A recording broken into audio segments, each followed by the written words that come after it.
మిత్రులారా ఇవాళ ఆలోచన చేయండి.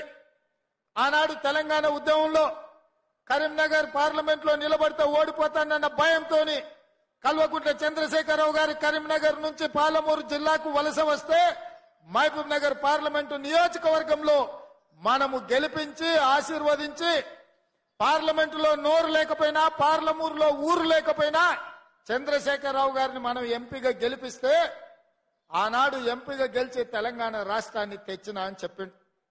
నేను అడుగుతున్న ఇవాళ ఈ వేదిక మీద నుంచి మాజీ ముఖ్యమంత్రి కల్వకుంట్ల చంద్రశేఖరరావును ఆనాడు ఎక్కడి నుంచో వలస వచ్చిన నిన్ను వివిధ ప్రాంతాలకు తట్ట పని పార పని మట్టి పని బొగ్గుబాయి దుబాయ్ లాంటి వలసలు పోతున్న మా జిల్లా ప్రజలు వలస వచ్చిన నిన్ను పార్లమెంటు సభ్యుడిగా గెలిపిస్తే తెలంగాణ రాష్ట్రం వచ్చిన తర్వాత 10 సార్లు ముఖ్యమంత్రిగా ఉన్నావు కదా, మా ప్రాంతానికి ఏమైనా చేసినవా? పాలమూరు రంగారెడ్డి ఎత్తిపోతల పథకాన్ని ప్రారంభించి కాంట్రాక్టర్లు కట్టబెట్టి 27,000 కోట్ల రూపాయల ఖర్చు పెట్టి 1 ఎకరాకు కూడా నీళ్లు ఇవ్వలేకపోయినావు. ఈ రోజు ఈ గడ్డ మీద ఈ ప్రజలకు నువ్వు క్షమాపణ చెప్పిన తర్వాతనే మళ్ళా ఈ జిల్లాలో నువ్వు ఓటు అడగాలి అని చెప్పి చంద్రశేఖరరావు గారిని గట్టిగా డిమాండ్ చేస్తున్నా.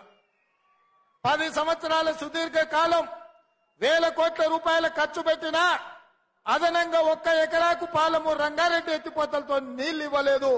మా ప్రజల్ని నమ్మించినావు, మా ప్రజల్ని నట్టేట ముంచినావు.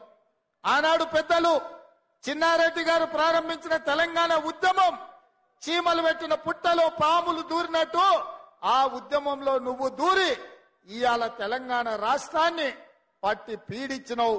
అయినా ఈరోజు ప్రజలు చీదరించి ఓడగొట్టి ఇంట్లో కూర్చోబెడితే ఇంట్లో కూర్చోకుండా మళ్ళా సిగ్గు లేకుండా తగుదునమ్మా అని బయలుదేరిండు.